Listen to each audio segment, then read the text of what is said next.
Welcome back. This is the fourth lecture of week 5. We continue with logic coverage criteria. If you remember, what we saw was this picture. We understood what a clause was, what predicates was, the basics of logic as we need it for testing as they come in the decision statements. And then we saw clause coverage, predicate coverage, which were the two elementary coverage criteria. We realized that one doesn't subsume the other and doesn't really do the job. So the idea is to exercise each clause and test with reference to how it determines a predicate. So those gave rise to these three criteria on the left. Active clause coverage criteria, which says make a particular clause active, make it true, make it false, and see if it can determine the predicate. That is, if it can make the predicate true and false in turn. So there were three versions, one where there were no restrictions on the minor clauses, one where the minor clauses put together ensure that the major clause determines the predicate, that is correlated. The third one was minor clauses basically take the same value as and when the major clause is true or false. That was restricted. Just as we said a clause needs to determine a predicate, we also saw that it's also useful to know when a clause does not determine a predicate. So that gave rise to inactive coverage criteria. So there were only two variants, general and restricted. Because a clause does not determine the predicate, correlated didn't make sense. And of course, there is this mother of all logic coverage criteria, which is test for the entire, all possible combinations of true, false values. These arrows indicate what subsumes what. We know that correlated active clause coverage subsumes predicate coverage. General active clause coverage subsumes clause coverage. Combinatorial coverage subsumes everything. In fact, uh, it also, I think it subsumes everything. That's what we've written here. So this was what we saw.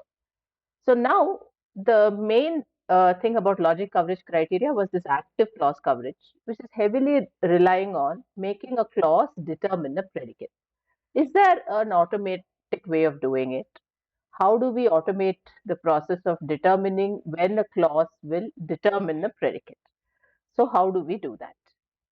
So as I told you, if you have to use it for code, testing source code, decision statements, testing decision statements and specifications, which we are going to see in the subsequent lectures, you have to first write test cases for each of these coverage criteria. If you see these top one, all combinations, clause and predicate coverage are the easier ones. So test cases satisfying the test requirements for predicate, clause and combinatorial coverage are easy to find. The only problem is if the entire predicate or a particular clause in a predicate happens to be always true, that is, happens to be valid, or happens to be always false, that is, happens to be a contradiction, then we will have issues because it will never become true and never become false. As long as this is not there, we'll always find test cases to achieve predicate coverage and clause coverage. For combinatorial coverage, you have to test for all possible values, but then that can get infeasible. We saw that. The next problem comes while doing logic coverage criteria, which we will see in detail when we see examples, is how do I get the predicates correctly? So the problem of getting a predicate right is important. It may not be exactly the ones as it corresponds to the if statement. You might have to rewrite it in terms of input vectors because test case is purely in terms of inputs. Once you have the predicate right, then we take the predicate and we can easily give it to what we call a satisfiability solver or a satisfiability modulo theory, SMT solver. And that will say that a predicate is satisfiable, and if yes, here are the test cases for it. So we will see one exclusive module on what these SAT and SMT solvers are next week. But for now, we'll move on to see our main thing, how to get test cases for a clause to determine a predicate. So as long as a predicate is satisfiable, as I told you, solver will give you test cases. So here is an example of how to get your logical predicates right. Let's take the small code fragment. As I told you, it's a fragment of code. It's not a complete piece of code. It deals with two variables, x and y. First statement initializes x to 0. And then there is a decision statement here. If x is less than y, then some statements happen. First one assigns y plus 5 to y. Second one assigns x plus 3 to x. And then there's one more decision statement. Then read these dash, dash, dash as some piece of code. But this line is also another piece of code. If it happens, it indicates an error. Okay. So this code fragment has two decision statements, deals with two variables x and y. Both the decision statements have to pass. And if you pass, there is a chance to reach the error. As a person who is testing, you would want both these decision statements to pass. So to reach the error, so you want to generate test cases that will pass both these statements and hit the error so that you can display the error to your stakeholder. So I need test cases, that is values for x and y, that will pass this if statement and if this if statement. That's one part of the problem. That is the RIPR problem. If you remember in the first week, we talked about reaching a particular predicate or a particular statement, infecting a particular statement, which is trying to exercise it to behave the way we desire it to behave as a tester, then propagating the output of that statement to the output of the program. That's what is RIPR criteria. So those needs to be solved. For simple cases, we can manually solve it. But for long programs, we will learn a technique called symbolic execution. That will be in the seventh week that we will learn, where you will get one robust set of techniques to solve this problem. That is the RIPR problem. That's one part of the problem. The next part of the problem is, suppose you had y plus 5 here, y is equal to y plus 5. The first if statement, let's say, passed. So you are entered here, you execute the statement y is equal to y plus 5. And then x becomes x plus 3. Now in the second statement, is it just going to be y is less than 15? Assume that the initial value of y was some y naught, right? So at this line, y becomes y naught plus 5. At this line, what is the actual value of y that is used? It will be y naught plus 5 is less than 15. That is y naught is less than 10. So we need this process of rewriting the predicates to represent the actual in-memory state of a program, right? So this also needs to be done correctly for us to get the set of logical predicates that we can take and pass to a solver. So the problems are, we have to identify the correct set of predicates, pass them on to a SAT and SMT solver. If the predicate is satisfiable, then the solver will give you test cases. Identifying correct set of predicates has several problems. One is you have to be able to rewrite the predicates in terms of inputs, satisfy RIPR criteria, and these kinds of rewriting also has to happen. The in-memory condition of a particular value of a variable needs to be taken. Like for example, in this case, the first case, it will be 0 less than 5. If x was initially x naught and now the statement makes it 0, 0 less than y. In the second case, it will be y naught plus 5 less than 15. So this kind of rewriting also has to happen. So a technique like symbolic execution will automate this process for you. For simple cases, you can manually solve it. So this particular thing of how to do this, we will take it up at week 7, and we'll also see examples when we look at source code about how to ensure RIPR criteria and rewriting clauses in terms of inputs.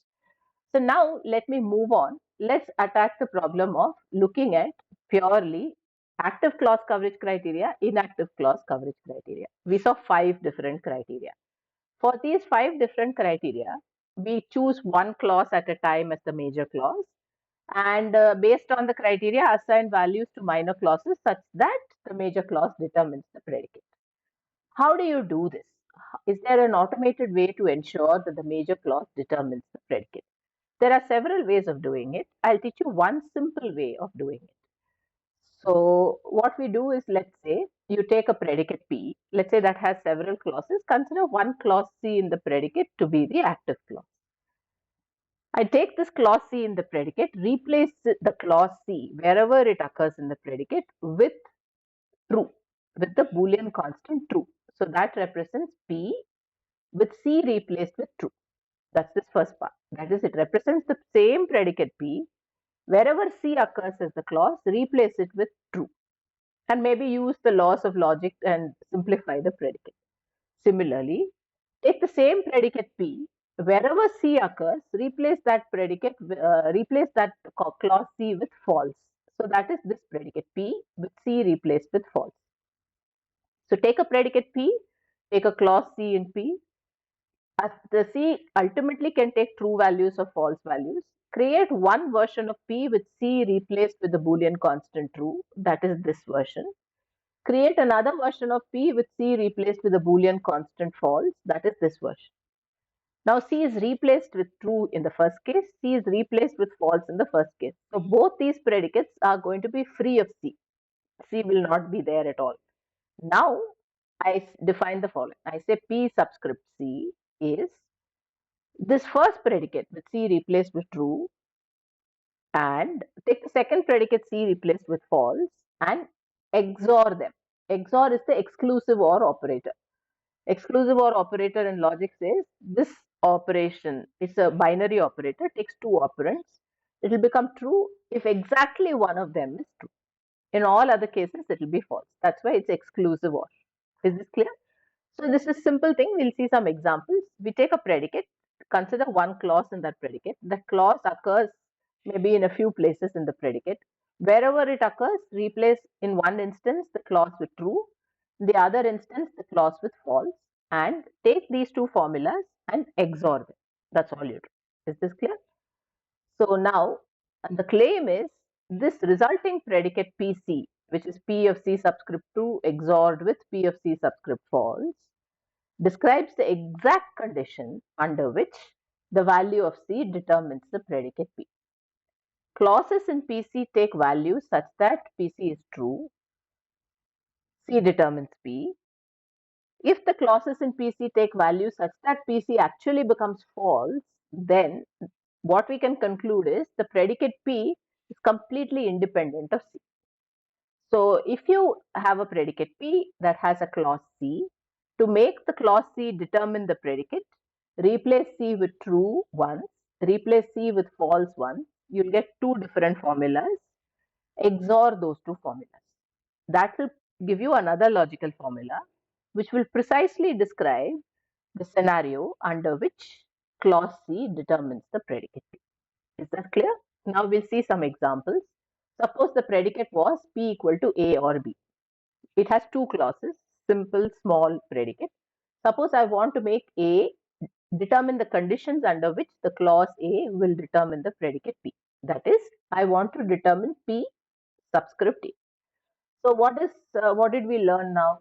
Take the clause, replace that clause with true ones. That is P subscript A underscore A equal to true. XOR it with the clause A replaced with false. Right. So do that. P was A or B. Replace A with true and replace A with false. That will become true or B. And the second one will become false or B and XOR. You need to know some simple rules and logic to simplify it. True or B, anything ORed with true will stay as true. So true or B becomes true. Anything ORed with false will retain its original identity. So false or B will become B. So true XORed with B is nothing but negation of B. So precisely the conditions under which clause A will determine P is given by not P. So how do we interpret this? PA equal to not B. It says for major clause A to determine the predicate P, the other clause, which is the only clause left, which is B, which becomes the minor clause, it should become negation of that. That is, it should become false. So whenever B is false, A determines the predicate P. That is, the truth or falsity of A influences the truth or falsity of B. Similarly, if B is the major clause, then for B to determine the predicate P, A should be false. That is, PB should be negation of A. Is this clear, please? This is what we did in the last lecture also. Now let's take another simple example. We'll work out a few more complex ones. So instead of or here, P equal to A or B, suppose P is equal to A and B. So I want to determine the conditions under which A as a major clause, will determine the predicate P. So I do the same thing. What is the algorithm that I learned? Take the major clause, replace it with true. Take the major clause, replace it with false, XOR it. So I replace A with true to get true and B. I replace A with false to get false and B. Then I take their XOR. We just saw for OR. Now use the laws for AND. Anything ANDed with true will retain its original status. So true and B will be B itself. Anything ANDed with false will become false. So B XORed with false will be B. So for major clause A, to determine P, the only minor clause B must become true. That we understand here, right? Suppose you take P is equal to A and B, which is the formula we are considering now. For A to determine P, if B is true, then if A becomes true, P will be true. If A becomes false, P will be false. Symmetrically, for B being the major clause, for B to determine P, A must be true. If you calculate PB, you'll get A. So one more example. Suppose the predicate P was A if and only if B. This formula is to be read as A if and only if B. We had seen this in the first lecture on logic. So I want to know when A will determine P. Substitute A with true, excuse me, substitute A with false, do the replacement, use the laws of logical equivalence, you'll get true. PA equal to true. What does it mean? It means that there is no way A can determine P without considering B. Is this clear? Yeah. So this means that for a formula like A equal to B, it is impossible for a particular predicate to be take a value such that the other clause will determine the predicate. So because they are equivalent. So let's see a slightly larger example here. Yeah. So for a predicate P, we do P a subscript C. So what does this mean? P subscript C describes another formula which precisely determines the condition under which clause C becomes the major clause. We just saw in these cases, like for example here, for this case, we saw that PA happens to be true. So in these cases, we realized that it is more like ICC, right? So a clause C turns out to be true for a particular predicate P and particular value PC. Clause C turns out to be true. It so happens that ICC criteria will be infeasible for C. Because if it happens to be true, then what can we conclude like in this case? It will be the case that a particular clause will determine the value of P without the other clause. Irrespective of what values the other clause takes, this particular clause will determine the value of P. So ICC criteria, which says a particular clause becomes inactive, that will become infeasible. ICC criteria are likely to result in infeasible test requirements when applied to predicates with like equivalent, XOR kinds of operators.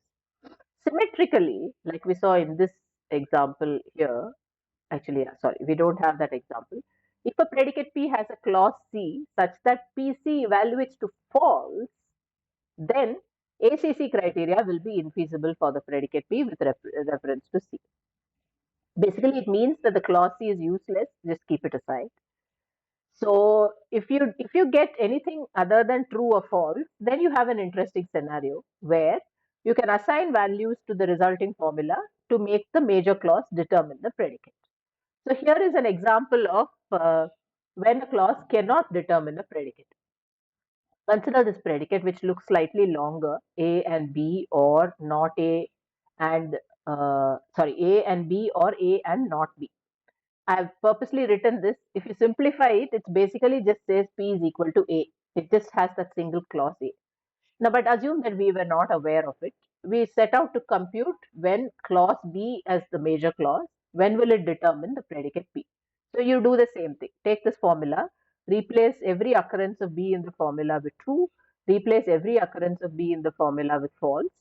I've taken the formula. This is B replaced with true, first half. This is B replaced with false, second half, XOR them. Now what will happen? If you see, what will happen is that this one, when you simplify it using the laws of logic, it will become A or false. This one, when you simplify it using the laws of logic, it will become A or false. That is A XORed with A. A XORed with A will be resulting in false. So what it says is when PB becomes false, it's impossible for the clause B to determine the predicate P, which we knew anyway because predicate P, even though it looked long and had B occurring in it, was basically A only. Now, one more example. Suppose we had a predicate which looked like A and B or C. Let's see, when A is the major clause, what are the conditions in which A can determine P? So, PA means take A as the major clause, determine the conditions under which the major clause A determines the predicate P. So, do the same thing. Take the predicate P, substitute A with true, take the predicate P, substitute A with false, and XOR the two results. So, what will you get? True and B or C, XORed with false and B or C. Simplify it. True and B or C is basically B or C. False and B or C is basically false. So it is B or C XORed with false. This is nothing but B or C. So what does it mean? PA equal to B or C. It says for the major clause A to determine C, the formula B or C must be true. Now look at what will make B or C true. B or C is just an OR. So when both B and C are true, it will make it true. When B is false, C is true, it will make it true. The other way also. When B is true and C is false also, in this case, it will make it true. So that's it. So now you say A is the major clause. A determines P whenever B or C becomes true. So now I can write everything. For correlated active clause coverage criteria, minor clauses take values such that major clause determines the predicate. So you pick a pair of these three values when A is true, pick another pair when A is false. For restricted active clause coverage criteria, the minor clauses all take the same values. So you choose the same pair, either both true or B true C false or B false C true. That's all you. So is this clear? So now let's, for the same predicate P equal to A and B or C, let's determine the conditions under which B, when it's the major clause, will determine the predicate P. So do the same thing. Take B, substitute it with true and substitute it with false, XOR it. That's what I've done here. A and true or C XORed with A and false or C. Simplify these logical formula. True or C becomes true, A and true, and false or C becomes C. So it is A and C. Simplify it further. A and true is A and C stays like this. A XORed with A and C. If you don't know this, don't worry. Will give me A or not C.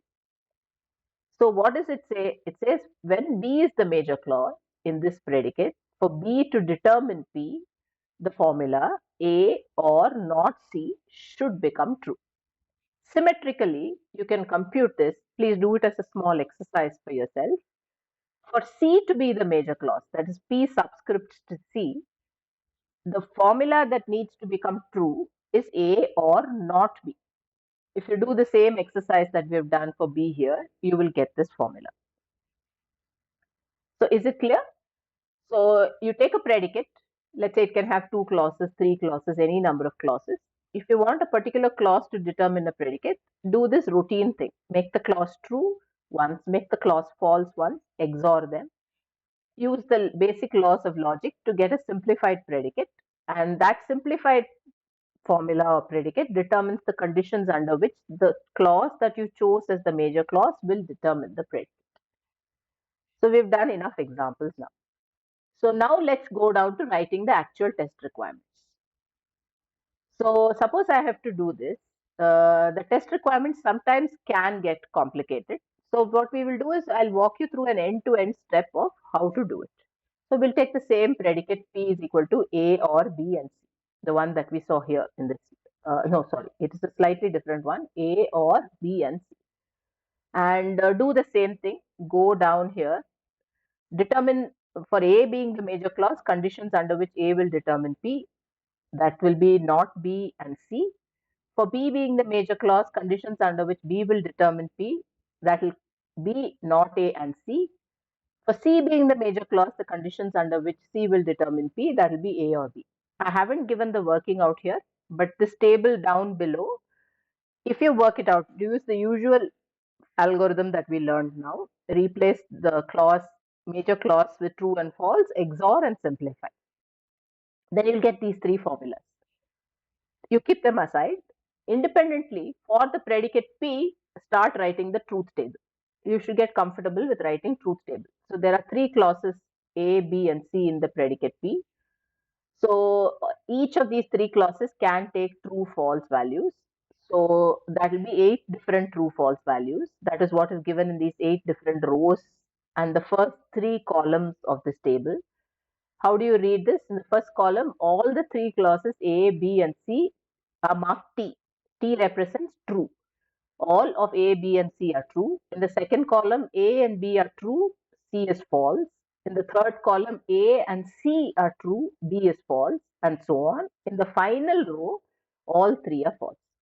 Use the semantics of propositional logic to evaluate the truth or falsity of these formulas. In all the cases where all of them are true, the final predicate P will evaluate to true. In this case, in the second case, because it's an AND with C and C is false, the predicate will evaluate to false, and so on.